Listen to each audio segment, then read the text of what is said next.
Welcome to the Unofficial Steelers podcast, the podcast so unofficial it doesn't have a home.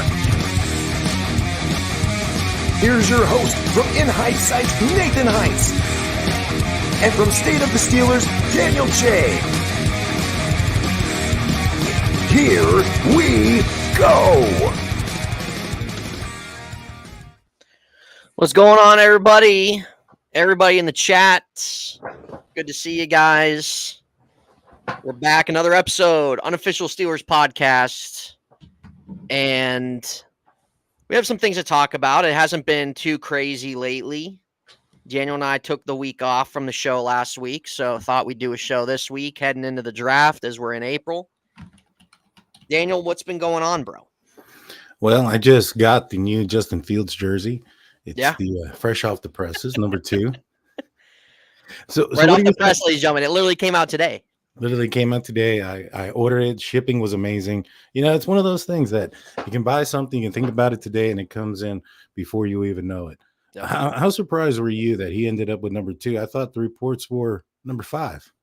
Yeah, I don't really know what happened on that. That's why I was kind of taking it with a grain of salt, just because he didn't really come out and really say anything about it. And then he put up that kind of Instagram picture of number 2. So, you know, the Steelers don't like to give away number 1.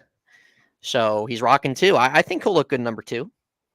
Yeah, I think so too. I think number 2 looks a lot better on a potential starting quarterback than number 5. 5 to me just kind of screams out back. I agree. I was actually hoping for 11. I thought 11 would look kind of cool. 11, I think he'd look more like a receiver in 11. You know what I mean? I can see your point. I know 11's kind of a hot receiver number. Not too many quarterbacks wear 11. I think just like with the 1, keeping the 1, bringing another 1. I thought would have been a little bit different, but 2 will be good. 2 will do. Yeah, I'm not too. I like 2. I think that one was. It looks good. It's a good solid number. I was really hoping he would get the number 1, but obviously the Steelers aren't going to budge on that. Yeah. And Gary Anderson's going to be the only guy to wear number 1, or at least the last person to wear number 1. I guess. Whatever, I guess, right? So all the other jersey numbers came out. I think it's cool. Patrick Queen's rocking 6. I think that will be a dope jersey for whoever decides to get that. That would be pretty cool. Yeah. So they're finally letting a guy wear a single digit. I know Melvin Ingram did, but still, nonetheless, pretty cool. So, how you guys doing in the chat? Good to see you guys. Afton George, Daredevil, Steeler fan. You know, bro, I got to give a quick shout out. I wasn't going to do this, but I got to give a quick shout out. I got to give a quick shout out to Kelly on Twitter. Kenny Pickett's aunt. I got to give a shout out, bro. I got to give a shout out. You know, she does not let it die. You know, if she does not let it die and let it go out and just move on, that he's no longer here, because he's not here. Apparently the team's going to be under 500. So I got to give a shout out. I love the dedication. I love the passion. I love the hope that he's going to be a Hall of Fame quarterback. I love that, Kelly. I really do. So shout out to you.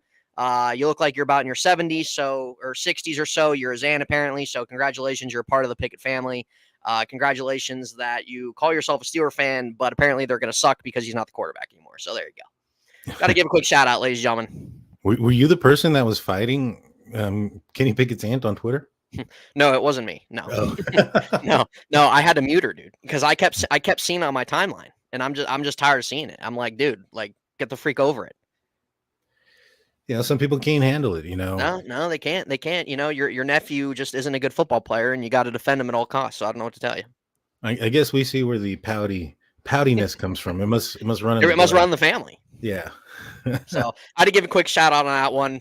I appreciate the passion. It's good to see the passion there. And I don't know. Apparently she thinks he's gonna be out Jalen Hurts. So you know that's gonna be interesting.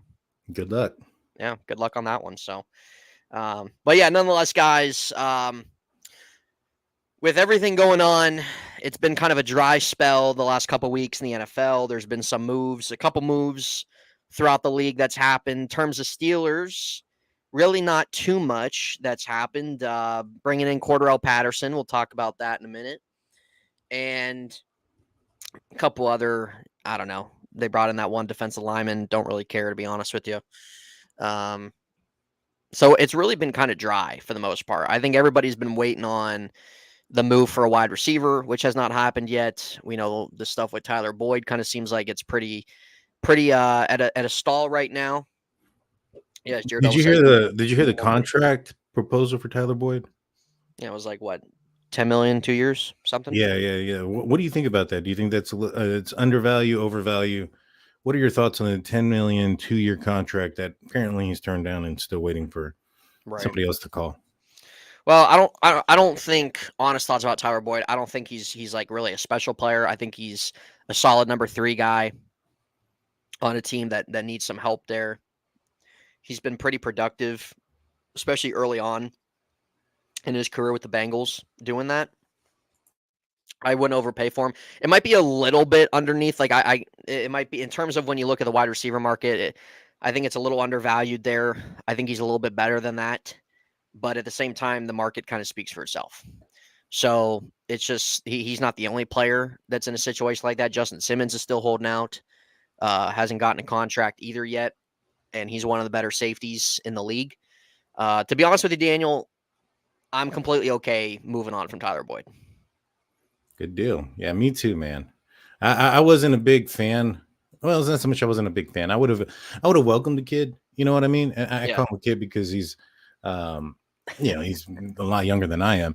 But at the end of the day, I think he had remember when I said last time 700 yards and X amount of receptions, and I thought that was Ayuk. No, I was referring to Tyler Boyd. That was what his numbers were. He had 700 and some odd yards, and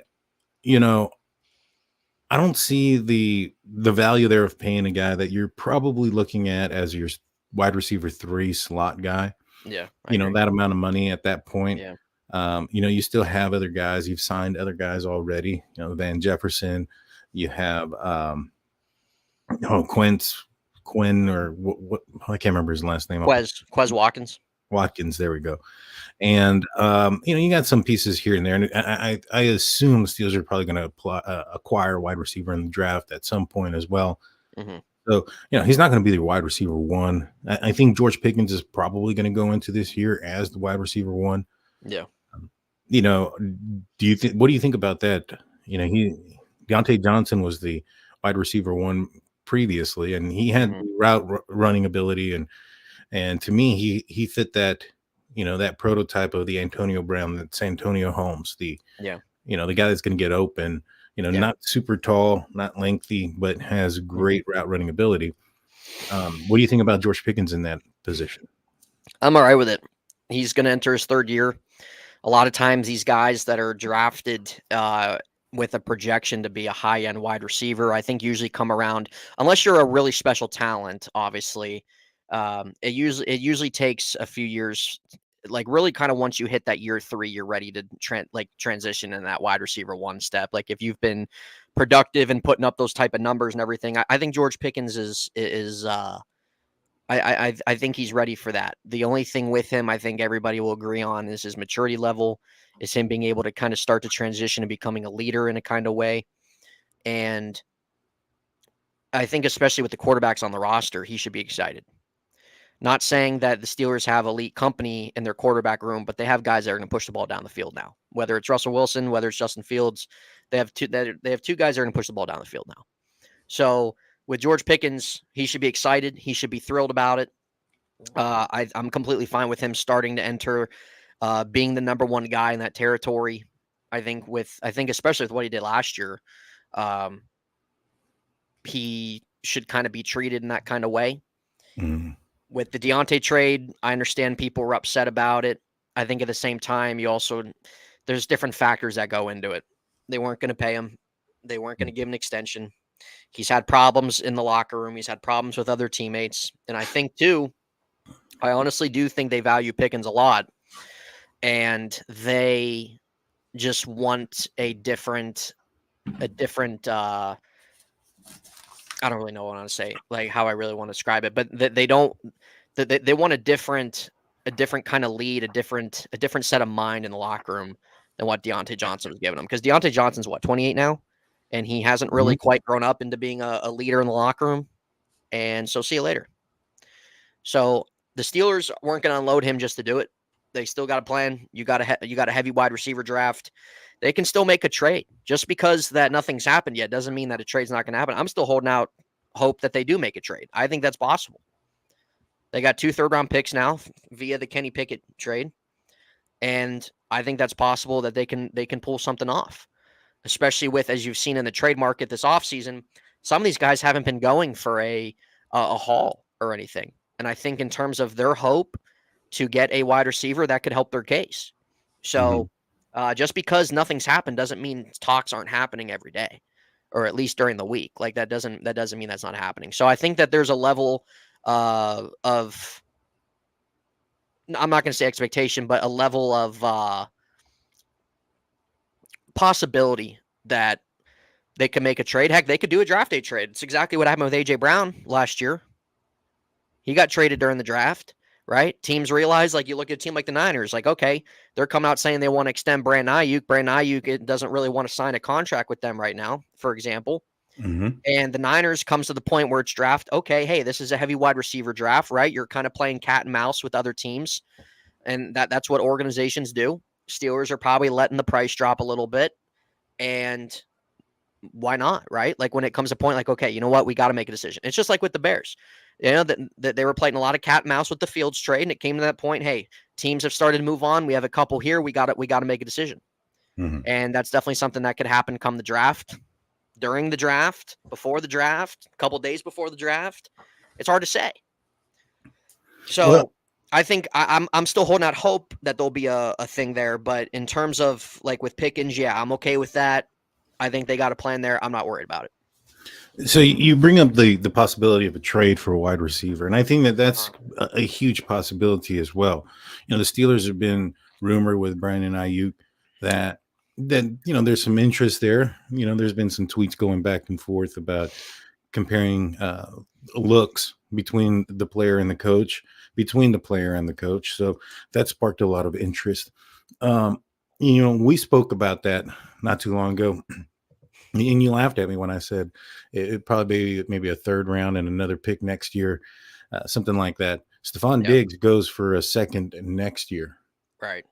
Where do you see the wide receiver draft, I guess, trade value going after that, after Stephon Diggs' trade? Do you think that, you know, perhaps the value of the wide receivers is starting to go down a little bit? I think in the sense of, well, the wide receivers make a lot of money. Yeah. And it's the biggest, it's the most that they've ever made in any type of period in the NFL. I think teams get to a point where, especially as these guys have had multiple contracts, especially as these guys are starting to age a little bit, they don't want to carry on the entire contract. Like, and I'm talking about like a top wide receiver, right? I'm not talking about guys that are number 2s, number 3s that get moved. Like, I'm talking about some of these number 1s that have been traded over the last 3 years. And you look at a team like the Texans, they're not paying Diggs' entire contract. So I think when it gets to the point with some of these top wide receivers, sometimes they're a headache, sometimes the contract's too big, and it gets to the point where either if it's a production level going down, like I said, if some of these guys are getting older, like Diggs is at 30, which I'm not saying is old, but you know, he's not in that prime 20 range either anymore. And with that type of situation, I think it does cause some of these trades to go down because you have those type of factors in play, and teams don't want to budge on the entire whatever like with the Bills, for example. Okay, who knows what the heck they're asking for the Texans, but you have a team like the Texans, there's probably conversations going on, but it's like, hey, okay, we'll take Diggs off your shoulders, we're going to give you a second round pick, we're not going to give you a first round pick. This guy's 30, this guy comes with baggage, this guy's had a big contract, we don't want to take on the big contract. Bills are at a point, they probably just wanted to get him off the books just because he's too much of a head case. But even with some of these other top wide receivers, you look at Tyreek Hill, you're probably going to look at T. Higgins coming up. Like, they're not, I personally don't think they're getting this big, like these teams aren't getting this big return back, because you just look how overvalued a lot of these guys are. And a lot of these wide receivers that aren't like these tier 1 guys are still getting a buttload of freaking money. And it's like, hey, look at the wide receiver market. All these guys are getting paid. it's at that point where these teams, there's just too overvalue. And teams look at that and say, we're going to need the price to drop. And then you play cat and mouse, and then teams get to that point and they have to make a decision. And I think that's when you look at the Bills, it could be the situation with the Niners. And if they decide to move off Brandon Ayuk, A.J. Brown with the Titans don't want to offer him a contract either.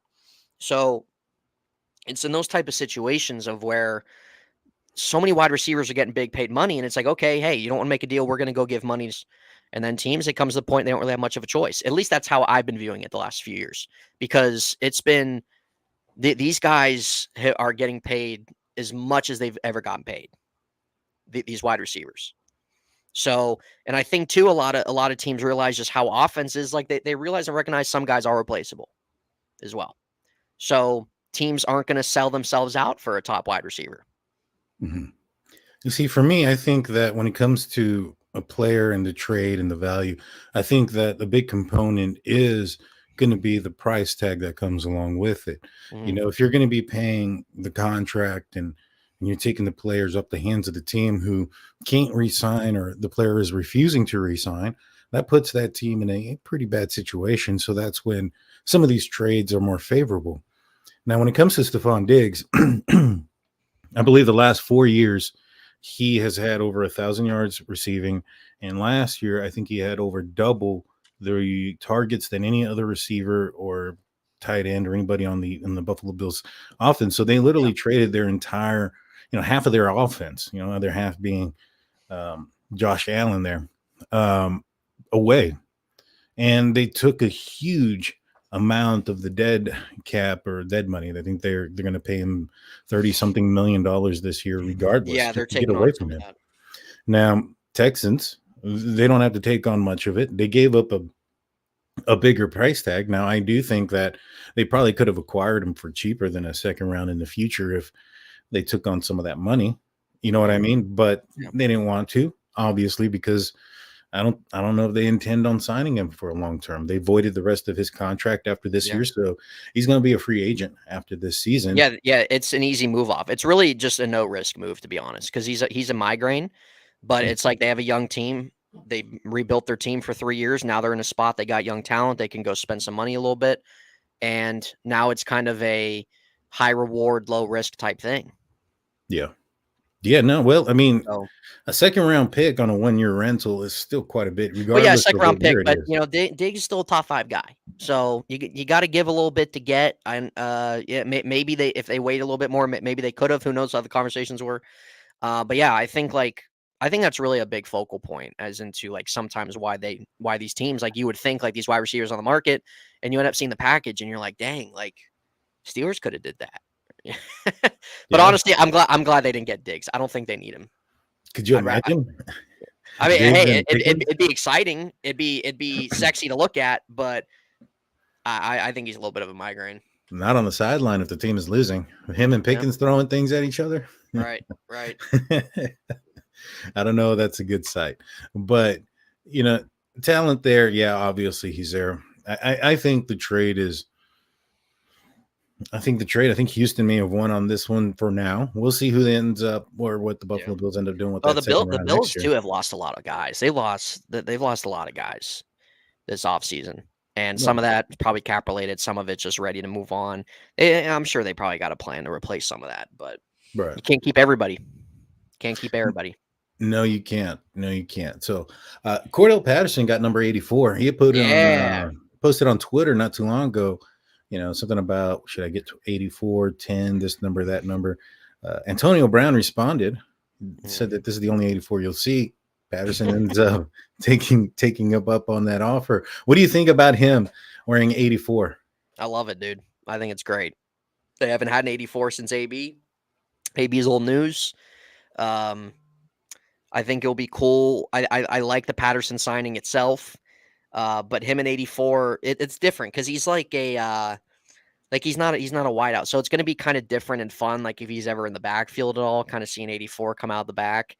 Yeah, he's going to obviously probably be their primary returner, but finally actually kind of nice. Somebody in the room is wearing 84. And honestly too, Like, I know Patterson's not like a wide receiver. He can receive the ball as a halfback. He's not a wide receiver, but like, the Steelers haven't really had anybody when you look at their wide receivers or anybody catching the ball other than a tight end that's like been in the 80s for a while. Mm-hmm. So Yeah. it'll be kind of fun. Yeah, Z says not scared. How's that pass rush, Z? Let me know. How's that pass rush? Well, I think Patterson's going to primarily play on the kickoff game.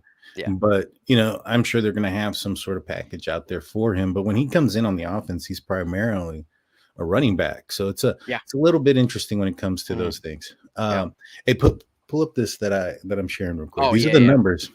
So Justin Fields got number 2. Russell Wilson got 3. Kyle Allen got 4.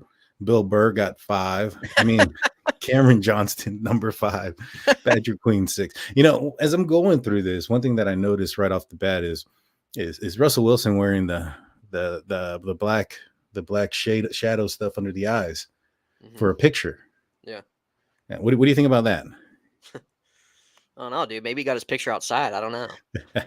The face seems a little bright. Yeah. Well, this obviously is an older picture because I think he's faded his hair or buzz cut it since. Yeah. But he's not the only one. Dante Jackson did the same thing, but just on the one eye. Right. Just because the glare. Yeah. And number 26 for Dante Jackson. Yeah, I was expecting that. I like Elliott 25. He reminds me a little bit of Ryan Clark. Mm-hmm. So I'm down with him at 25. Does that mean Eric Rowe's gone? I do think that might mean Eric Rowe's gone. Or at least for now. At least for now. Yeah, I think my favorite's Queen in 6, to be honest with you, but looks pretty good. Looks pretty good to me. Real quick, Jeremiah. Yes, Fields will be wearing 2, Jeremiah. Black and gold, speaking of the numbers, that number needed resurrected. Antonio Brown, Burfict needs to fade out. Yeah, the number did kind of need resurrected a little bit, to be honest. How many touchdowns do you think Cordarrelle Patterson takes to the house on kickoffs this year? Well, with these new kickoff rules, might be a couple, maybe. Right. Because they changed the kickoff rules at least for this season, and then they're going to go back next year and examine it. Which it's going to feel, obviously it's going to look very different. It's going to feel very weird. We'll eventually get used to it. But they obviously wanted to, yes, I understand they wanted to avoid some of the injury problems that come out of a kickoff, but at the same time, they also wanted to bring some type of level of excitement and productive kickoff returns back. Mm-hmm. And because let's be honest, like the kickoff returns over the last select amount of years have been, you want me to take this off or keep it on? Oh, you can, whichever one. Yeah. Okay. You can take it off. I'll just take it off. But like the kickoff has been pretty non-existent for a little while. And I know the NFL wants to bring that back. It's going to feel weird to me. I honestly think sometimes things don't need changed. That's always kind of been the kickoff, but I'm open to it. It might be exciting. It reminds me a little bit, not the same way, but it reminds me a little bit of how baseball implemented a pitch clock into their pitchers routine, and honestly even bringing the DH to the National League, and it honestly does make the game better. So we'll see what happens. Yeah, I'm excited about it. I think it could be a good year for Patterson. Being advised that health is he stays healthy. Yeah. And if he runs back a couple of them just because of these new rules or it's something of that nature, I mean, he's really going to pad those stats for his potential Hall of Fame career as a returner. And he's been a great returner through his career. I'll give him that. And he was a former first-round pick. He was drafted as a wide receiver, didn't pan out in Minnesota, and then just kind of really changed to like a hybrid running back wide receiver for a little bit there, returner, and then just kind of a receiving back and returner. So yeah, I'm excited to see what he can do. But it also begs the question, man. You have all these receivers that they're picking up or possibly picking up. Tyler Boyd has been given a contract offer. Brandon Ayuk is somebody that the Steelers have been interested in. Where does that leave Calvin Austin at for you? Right. Yeah. It's interesting with him because now you're having Patterson, who's probably going to win that return battle and be that guy. You make a move for wide receiver. You draft a wide receiver. Van Jefferson, Quez Watkins is a very fast guy. This is a big year for him, dude. This is a big offseason, big camp for him. And I would not be surprised if, let's say, it's just not enough meat on the bone if he gets cut. I would not be surprised. I really wouldn't. Am I going to say that's going to happen? No, but you have some competition there in terms of that 3, 4, 5 spot, and as a returner, so it's going to be big for him. You know, he Calvin Austin spent his first year on the IR. Last year, he had a couple big plays here and there. I think he could have had more if he had a quarterback that could get him the ball better. However, he did have a big play or two here or there. You know, I think he might be a guy that, because he hasn't really done much, even though he has that blazing speed, he's vertically challenged. And I just think that maybe perhaps he's a guy that maybe the Steelers can stash on the practice squad. Maybe. Yeah. You know, because I think his biggest asset, in my opinion, is punt return. Now, I don't think Cordarrelle Patterson is going to be doing a lot of punt returning. I think he's probably going to be primarily the kickoff. But Watkins, he's a guy that I think can do the punt return duty. And if he's a guy that's also can get on the field offensively, I mean, you already have one position for the kickoff return where you have a guy that is specifically that position on special teams. Are you going to acquire two of those guys? One that's, specifically only punt returns and one that's kickoff return only? I don't think so. I think they have to also bring another aspect of their game to the game. And you're right. This is going to be a big year for Calvin Austin. This preseason, in my opinion, is going to be huge for him. Yeah. I'm not sure how he's going to, fit with a quarterback who's also vertically challenged. Are they going to be able to see each other? Yeah. You know what I mean? So I think that might be the reason why they might be moving away. You make some good points. I think some people forget about Calvin Austin too, in the mix of everything. When we look at really the Steelers' needs going in the draft, and who knows, they could pull out a trade or a signing before, but based off what we know now, you look at center, you look at right tackle, you look at wide receiver, and let's look at corner. 4 of those. Which ones do you see them tackling right away in the draft? Run that by me again. What are the positions? Wide receiver, corner, center, right tackle. Which 2 of those do you see them tackling right away? They're going to hit tackle first, and then I think they're probably going to go center. Okay. Everything tells me they're going tackle first. Okay. They like the Amarius Mims guy from Georgia a lot. One guy whose name has been making traction is Nate Wiggins, the corner from Clemson. They sent out a whole buttload of people to their pro day, and some people think he's the best corner in the draft. He's probably going to go in the first round. But it's interesting conversation because if they decide not to trade for a wide receiver, before the draft, you have a loaded wide receiver class. So if they're going to sit at 20, your top 3 are going to be off the board. But you're going to have guys that are worthy of being taken in the first round at that point. You're going to have a stack load of guys in the second round. And I could name everybody, but I don't know how many people everybody in the chat doesn't know, so it's okay. And maybe it's possible they take 2 wide receivers. I really don't know. But that's fascinating. The Jackson Powers Johnson talk is fascinating because they did not go to Oregon's pro day, but Pat Meyer was there, so they still had eyes out there. Mm-hmm. And honestly, Daniel, I feel like that the pick 20 move is honestly unpredictable to me right now. Like, it's okay to, like, you make your predictions or you're pretty confident that they're gonna take whoever, but I think with just the amount of guys that could be there at 20 is very fascinating to me. I think there's a couple wide receivers there worthy being at 20. I think you have your center, you have your tackle and Mims if you want to go that route, or you have a couple corners. So I think it's very fascinating. And unless they make a move or a trade before then, I think it's unpredictable right now for me. Now I think they're going for Fuaga. I'll tell you which player they're going for. I'm going to predict that guy. I think they're going to move up to get him too. I think that Khan moved up last year to get the tackle of each He choice. could be there at 20. He might go a little bit earlier. I don't know. Yeah, he could be. I mean, let's break it down. There's probably going to be a run on quarterbacks right away. You're probably looking at a few receivers that are going to go right away as well, and then that's when you're going to be in that predicament where tackles and cornerbacks can start to fall off. Now, if there's a huge run on tackles and the Steelers don't have a trading partner, then I can see them, trying to move up also to get a corner. But I really do think they like what they have in their room.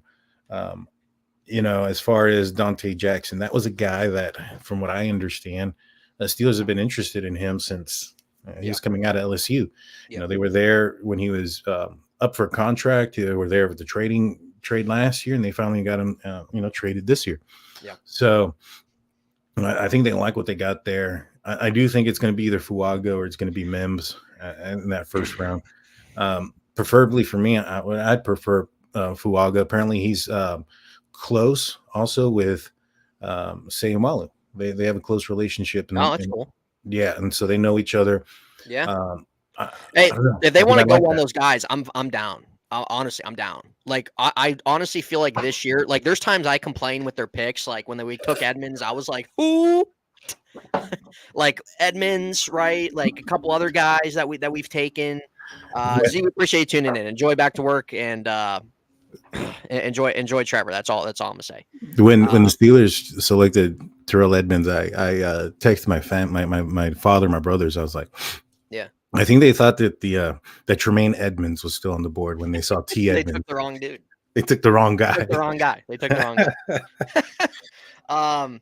Yeah, like I feel like this year I won't be disappointed with whatever direction they go because I'm all for one of those tackles. There's a lot of them. You got the guy from Penn State whose name I can't pronounce. You got Mims. You got Fuaga. Joe Alt from Notre Dame is going to go in the top 10 easily. So you got 4 that could be at your disposal at 20. You got 4.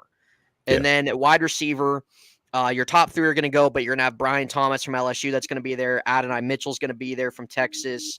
There's a couple other names that could maybe come and go later in the first. Don't know. You have your center.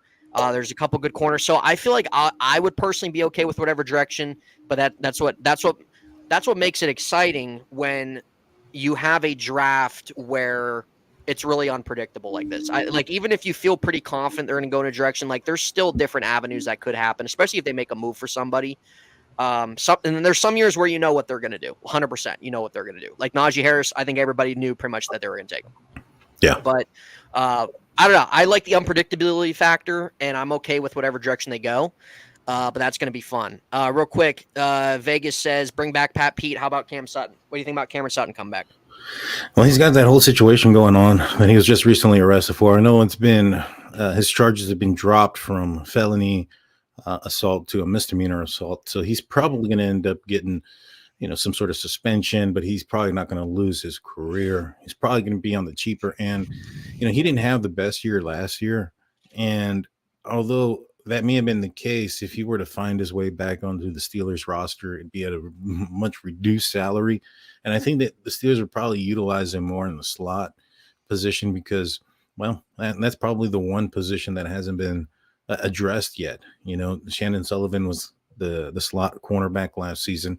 And, he was serviceable, I guess. I don't think he really killed the Steelers in any game, so to speak, but he wasn't anything to, write home about. So I do think that there's that chance. I don't know if optically it looks good. And, the Steelers have had their, issues by picking up players that have certain baggage, whether it be Michael Vick or even keeping Ben Roethlisberger after his issues. Yeah. I'm not sure. There was the punter, what's his name? The punter god or whatever they called him. Marquette King?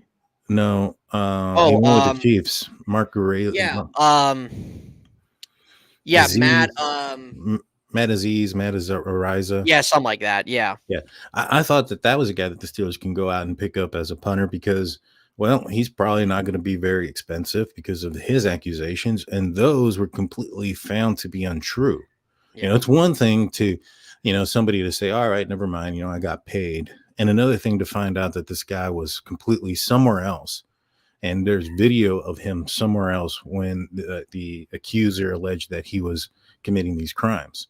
Right. So, when you have those type of things, I felt that in that scenario, you could have brought him in. It was a position in need. And I felt that he was probably the best player out there. And, I, for that position, and yet the Steelers didn't even bring him in or talk to him. And I think that the optics had a big part of that. Yeah. Well, my bad. No, you make some good points there. It's definitely, even from that aspect too, like some of these guys that do end up having some off the field stuff, even if it's stuff that they're innocent for or charges get dropped or anything like that. There's still some things in place. Like you said with Sutton, you make a good point where he could maybe face a suspension, maybe like a 2-game suspension or something like that. He would be on the cheaper option as well. They need some help there. I'm not totally against it. If they decide to bring him back, you can give him a 1-year deal for freaking cheap. So it's possible. But Daniel makes some good points as well on that, especially some guys that have found themselves kind of in and out with some stuff off the field. So that's a good question. I even think too, like, I don't know, dude. I feel like that there's still going to be like a signing eventually that isn't going to like move the needle, but I think is going to be necessary, whether that's somebody on the line, if that's somebody in the secondary, maybe it's another linebacker. I feel like that there's something else out there they're going to do before the draft. And aside from maybe possibly trading for wide receiver, I think that's possible. I'm still, like I said, I'm still holding out hope they make a move for Brandon Ayuk. I think that's still possible. I think that's still on the table. Just because nothing's happened doesn't mean they're not talking. Stephon Diggs just got traded. So it's definitely possible. Yeah, so we'll see. But the thing is, like, how confident are you? How Vegas says draft day trade for the Tomlin lookalike wide receiver. Yeah, that's what I was saying. Happened with AJ Brown last year, so it's possible. How confident are you, Daniel, if they pass on a center in the first round of the center position going into next year? Depending if they take one in the second round, if they decide to maybe bring somebody for cheap on the market as a Band-Aid again. I don't know. How confident are you about the spot? About which spot again? Center. So, like, if they decide to avoid a center in the first round and they decide to get one in the second or third round, maybe bring one for cheap off the market, how do you feel about that?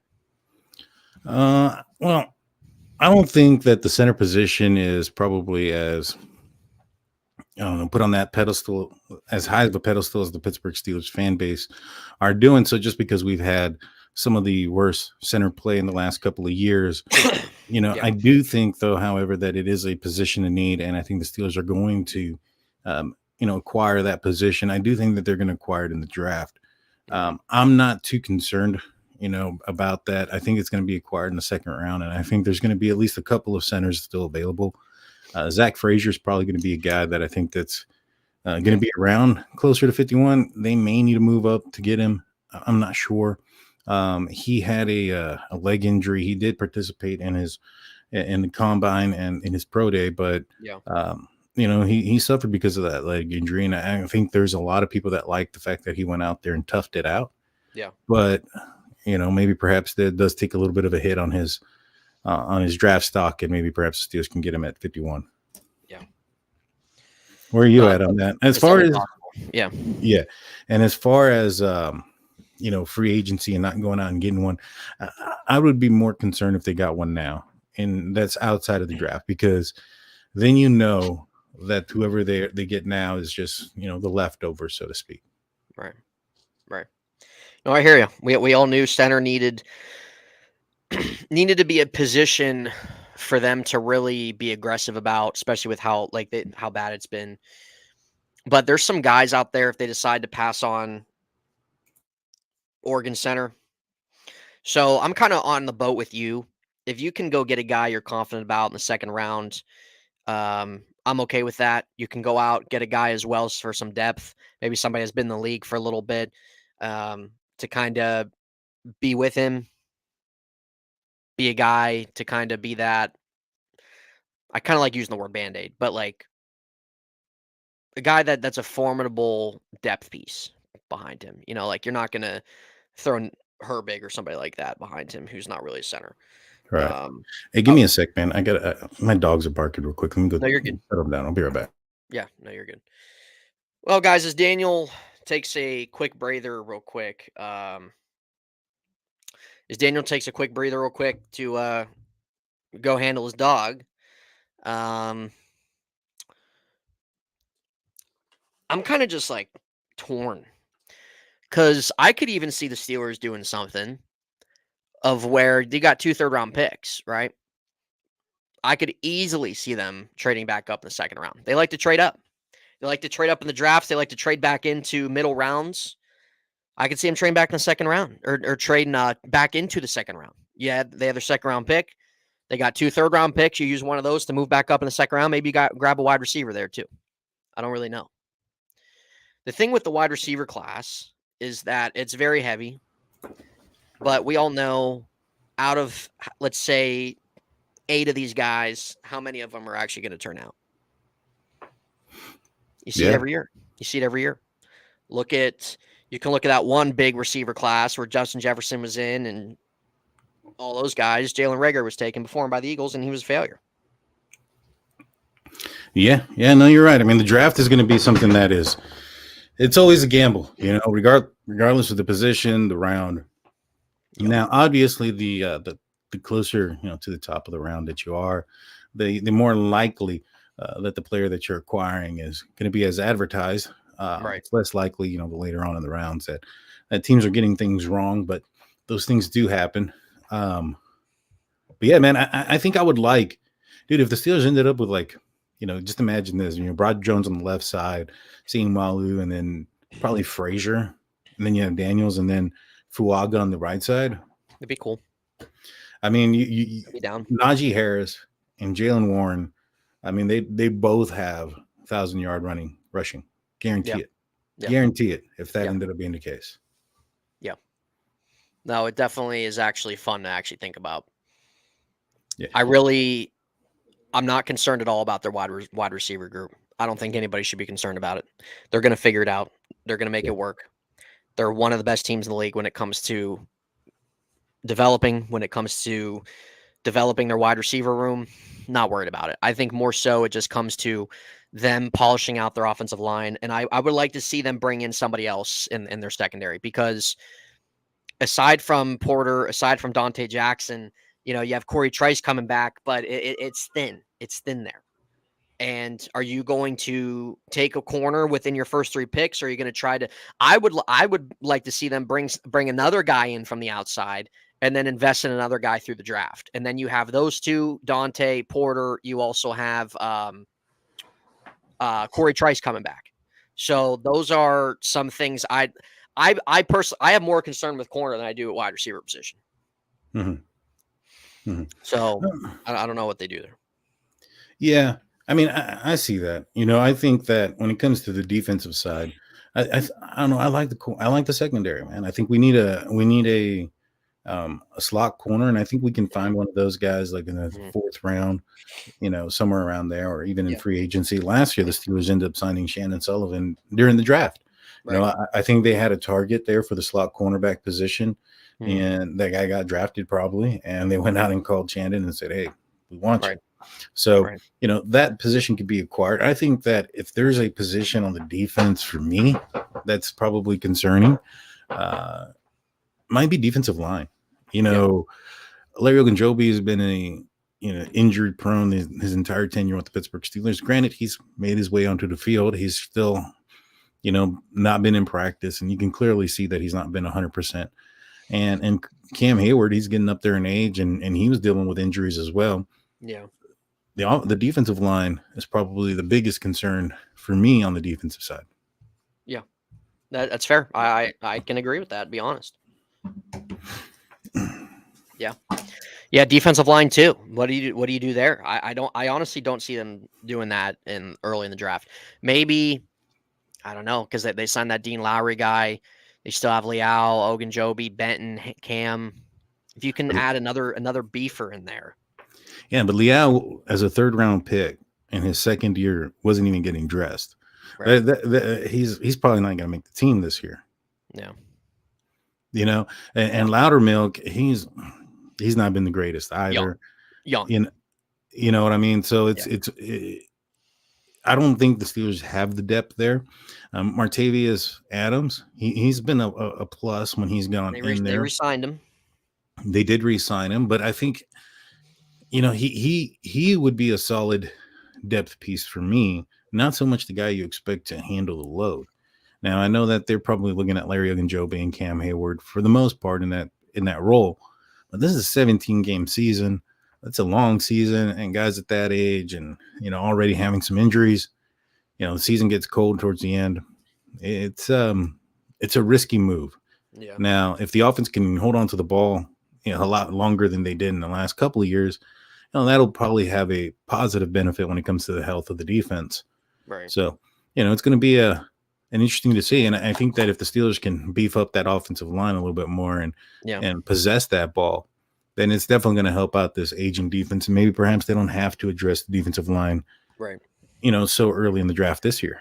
Right. No, it's good. And another thing too about the secondary, I'm glad that KZ's going back to that utility guy, because I think he thrives a lot more in that type of role than he did as a strong safety or whatever.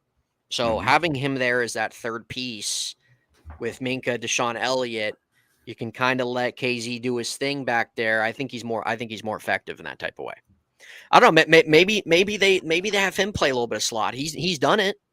Yeah, he did it with the Falcons. He did it with the Cowboys. Yeah, wherever the hell he was after the Falcons. Didn't he have a leg injury though? He might have been. Sometimes I get him and Keanu Neal mixed, but I know KZ was with the Falcons. I want to say he was with the Cowboys at some point. Yeah, I mean, maybe he didn't. I thought he had some sort of leg injury, which is why he moved to safety, because he didn't have the speed there like he used to. But I could be thinking of the wrong player. Let me see real quick. That's kind of bothering me. He was with after the Falcons.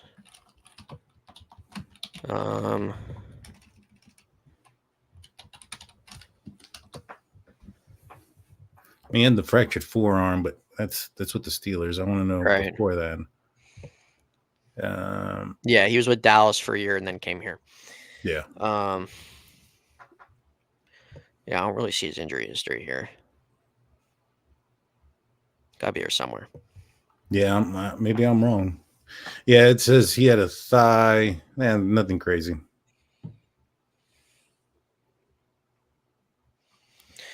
I'm probably thinking of the wrong guy.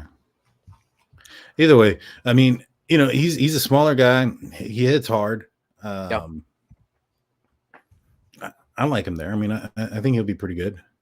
I like Elliott. It's possible maybe if they decide to do it, like if there's really nobody that they go after. Yeah. I'm looking to see who else is still on the market real quick in terms of like another corner they could bring in. That would like make sense. Yeah. Let me see. Let's see who's still out there. What about Xavier Howard? I don't know about that. Yeah, no, he's damaged goods. Stephon Gilmore, anybody for a year? I mean, I think we need to get faster and younger. I agree. You know, I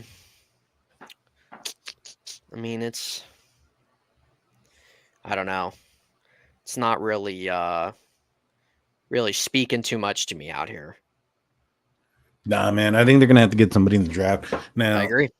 You know, Patrick Peterson, I know his name was thrown out there earlier as a potential slot guy. I hope not. You know, nothing against him or anything like that. I just don't. You know, you have to have the speed. Yeah, especially in the inside there, you're going up against, you know, some of the faster, shiftier guys in the slot now. Yeah. And I'm not sure if Patrick Peterson is the guy that I want there. You know, the Steelers have been looking for the replacement for Mike Hilton since he left. Right. I don't know. I mean, Hilton was what? Undrafted? Mm-hmm. So hopefully they can find another diamond in the rough. Well, it's a long off season. I think it's too long, personally, in my opinion. I don't think these guys need 7 months to get ready to get back on the football field. That's just my opinion. I think it's too long of an off season, but it's a long one. Draft is going to be very intriguing. Very excited about it. Still could pull out a move before the draft. Still possible they could pull out a move for wide receiver going into the draft. That is possible. Even if not, come the summertime, there's still going to be guys out there. So I think really if you can just kind of polish up the line a little bit through your draft, if you could pull out a move for wide receiver somewhere, okay. How many plays do you think Fields will get on the offense as a backup quarterback? Maybe will they use him like a hybrid version of Cordarrelle to get his talents on the field? What do you think, Daniel? You think they're going to try to get him out there, or you think they're just going to try to have him sit as much as you can and learn? I do think there's going to be a package for him. It's probably not going to be Cordell Stewart type of package where he's a receiver. Maybe he'll line up as a wildcat option. But even at that, I think his ability to throw the ball will make defenses have to cover both, him potentially running and throwing. Right. I do think that is going to probably be a huge component of what we see this upcoming year with Justin Fields. But as far as being the next Slash and seeing him as a receiver and running back or Russell Wilson and himself out there on the field at the same time, I mean, even at that's possible, but I think Russ is probably going to be the one lining up as the receiver at that point. Justin Fields under center in a wild card type of situation. Right. Unless Russ gets injured or just kind of falls flat, I don't think we're going to see Justin Fields outside of those wildcat type plays. I agree. And I'm kind of I feel like I want to see them both. I want to see Russ out there. I want to see Fields out there, man, because Russ is in a different situation now. He's not in his prime. He's not the same guy. We all know that. But it was a crappy situation in Denver, especially when Sean Payton came in. It was a mess. Did he have a better year under him? Yeah, he did. But even with Justin Fields too, I want to see him too. I think that there's a lot of excitement. I think that he's had a lot of electrifying moments. I like upside that's there. He needs to clean up certain aspects of his game. And I think him coming here and resetting, learning is good. He's more stable. So it's I want to see both, but I know I'm not going to be able to get that. Yeah. Yeah. And KZ did have a major injury. He had a Achilles tendon injury back in 2020. I knew something happened with his legs. So there you go. Daniel knew something happened. I knew something happened. Yeah. I'm barely wrong that big, that off. Right. All right. Well, before we kind of wrap up the show, Daniel, how do you kind of feel with the team now compared to last year? It's a pretty new team. It feels new. It feels refreshed. Going into last year, obviously we knew the quarterback room. We had an offensive line that was suspect. We had Matt Canada still. We had a defense that added a couple guys to the draft, and Porter and Benton. You had a new linebacking group. But as we saw the season play out, it wasn't good enough. There wasn't enough meat there.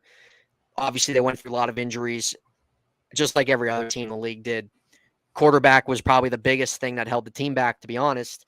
This year, complete new quarterback room. They're adding to their line a little bit more. We'll see what they do at wide receiver. They added more to their defense. I don't want to say they revamped their defense, but adding Elliott, adding Queen there as two new guys as starters is good. They're obviously going to add some more depth through the draft too. How do you feel with kind of where they sit right now, even compared to a year ago? And compared to a year ago, I think I'm more excited going into this season. Last year, I didn't get overly excited until around preseason when we saw, Kenny Pickett look like he was going to be the next Joe Namath or something. And yeah. That quickly went down the drain. But at this point, before preseason, before the draft last year, last year's draft was unbelievable. I think that also, catapulted my my thoughts as far as the possibilities of this team moving forward. Right. And so right now, today, pre-draft, after free agency, I'm probably a lot better in a lot better position. I think I'm more confident in this team. I don't know how it's going to translate on the field yet. This team is getting together. They're putting the right pieces together. I just hope they can gel in time. The schedule is very daunting. This year it's not an easy schedule like last year. This year you're going to play the likes of the Eagles, the Cowgirls, the Chiefs are coming in, or the Swifts. Those teams are going to be teams that the Steelers are going to play, and it's not going to be as easy as it was last year. And last year the Steelers barely got in. So I do think that if the Steelers had last year's schedule, I would have thought that this is probably a 12 to 13 win team easily. But we'll see how the draft goes here. I think if the Steelers end up with a draft similar to the one that they got last year, and this team could be really, really, really humming. I mean, you end up picking up a tackle, a center, and a wide receiver that make everybody go, ah. I mean, that's really what you need here. I mean, everything else is what cherry on the top. I mean, if you can find a slot corner or something like that, that's great. But for the most part, your center, your right / I mean, you can kind of keep Broderick on the right if you get an amazing left, tackle, which I don't think the Steelers are going to be in position for. But you got yourself your right tackle, your center, and a wide receiver in the first 3 rounds. And these are players that we all know. These are household names. Yeah. And I think that we were in for a really good year, in my opinion. I'm excited about it. Yeah. No, I hear you, dude. Steel 43, what's up, man? Thanks for tuning in. Yeah, look, it's different. It's a different vibe. It's a different feeling. It feels refreshing to me. They really cut dead weight that needed to be cut last year. Going to last year, to me, there was just still that level of uncertainty, especially with your quarterback, especially with some of your offense. I liked a couple things they did in the offseason, but they know it wasn't enough. They cut dead weight. They were pretty aggressive. Concepts, what's up, man? No, it's all good, man. It's all good. We're going to be wrapping up here soon, but you can always catch the replay if you want to, man. Thanks for your support. Going to this year, you have more clarity at quarterback, especially with certain levels of what to expect. You have Arthur Smith now. You have an offensive line that really the pieces they have there did well and is encouraging. Need to figure out center, right tackle. We know that. Wide receiver, some corner could use some help there. And teams, every team has holes. Every team has holes after the season, before the season, during the season. It's just the reality. You're not going to be able to clean up every single hole. Teams have injuries. Guys struggle. That's just how it goes. So the Steelers have some holes left to fill through their offseason, through their draft. But they're still going to have holes as the season goes on, just like every other team does. That's just the reality. All right. But if they can get some competent quarterback play, which I'm more confident in for sure than what they previously had. There's talent there on offense. I'm not worried about their wide receiver. I like what they added defensively. They got younger defensively too. There's definitely optimism. I think every Steeler fan should be excited, should feel good about where they're at, should feel pretty confident about them going forward. And it just feels like kind of a new lease on life with just kind of really what they've done this offseason, dude. Like they completely revamped the quarterback room. Mm-hmm. They never did crap like that. But now, like, it just seems like that there's more freedom. There's more flexibility in this organization, at least coming out of this offseason too. Very confident Omar Khan with what he's done. So yeah, I'm excited too. I think that there's a lot to look forward to. Long as they're healthy, just like every other team, right? I think that they should be in the mix, like with the rest of them, to be honest. So I'm more excited about them for sure this year than I was last year. Last year was just, you were still in a spot last year of like, you just had to wait and see, dude, because you just didn't know how Kenny was going to do last year. Obviously we had the answers to that. This year there's just more, I feel like, level of, you kind of know what you're going to get more than you got last year. There's more of a higher level of expectation, in my opinion, this year than last year. And I feel pretty confident with where they're at. So we'll see what happens. IoT Steelers, I'm still holding out hope. Yeah, Concepts, I said that earlier, man. Yeah, let's hope so. If they pull out a draft day trade. Charles, what's up, man? Thanks for tuning in. What do you think we'll do about our third quarterback? I would love to get Joe Milton. Well, they did sign Kyle Allen. They did sign Kyle Allen last week or 2 weeks ago, who was with the Buffalo Bills. He's probably sitting there at the third quarterback. They'll probably bring somebody in after the draft as well to fill out that room. Joe Milton, yeah, there's some untapped potential there for a guy like him too. We'll see what round he goes in. But yeah, Daniel, anything else? I mean, I've kind of really covered the basis of some of the options going in the draft. Talked about some of the moves, maybe some more moves they decide to do. Kind of really how we feel they're sitting. Think we're pretty on the same page with everything. Yeah. I mean, if the Steelers end up getting Joe Milton in like the 5th or 6th, then the Steelers have a quarterback for every situation. They can they have their quarterback for accuracy, they got their quarterback to run, and they got a quarterback to throw a Hail Mary from the goal line. Yeah. So yeah, every situation possible. Every situation's covered. I'd like the potential with the Joe Milton. I think that he is he's an interesting name. Crazy arm talent. Now, can he control it? Can he read defenses and do those type of things? Well, we'll see. He's a guy that definitely would probably, he's coming in raw, so he's definitely a guy that would have to require some development. Sitting behind Justin Fields and Russell Wilson for a year or 2, maybe even 3, probably do the guy some good.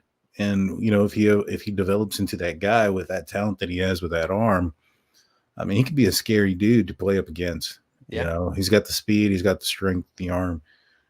Let's see if he's got it up above the shoulders, and if he's able to do it against some elite talent. Yeah, no, I agree. It definitely makes for some good conversation. As I said, I feel like their draft this year is in a place of unpredictability. There's some things that you could probably lean toward more than the other for their draft in the first round, 2 rounds. But still, I think it's unpredictable. I think there's a variety of directions that they could go. So we'll see, guys. We'll see. But we appreciate each and every one of you who has come into the chat today, who has put your own thoughts, your own opinions, comments, questions out there. Good to see each and every one of you every single week. For those who are new, we appreciate you supporting. We appreciate you tuning in. You guys can follow me on my channel right here at In Hindsight. You guys can follow Daniel's channel at State of the Steelers, where we flip-flop back and forth on this Unofficial Steelers podcast, where Daniel puts out Steeler content. I put out Steeler content. I also like to put out some other content as well, aside from just the Steelers too, because I kind of like talking about other stuff as well. So you guys can follow him over there. Follow me over here. We will be back one of these weeks before the draft. The draft is April 25th. So we'll see. You guys will see if we have a show planned out for next week or not. If not, definitely the following going to the draft. So we'll see what happens. So make sure you guys are subscribed and hit the notification, guys, so you get the notifications when we go live, and then you guys will know. Ron, what's up, man? Thanks for tuning in. We're actually ending here, but if you want to go back and rewatch it, you can, bro. How about the Buccos? Yeah, man. Very exciting. I think there's a level of excitement for them this year. So hopefully they can stay consistent throughout the season. They only need to win 5 more games than they won last year, and they'll be in playoff talk. Pretty simple as that. But they got talent. We'll see when Skeens comes up, man. So very exciting. But other than that, guys, Daniel and I are going to head out of here. Thank you guys for your support. We will be back before the draft and give our official thoughts and get your guys' thoughts on the draft as we are on our way there. Take care, guys.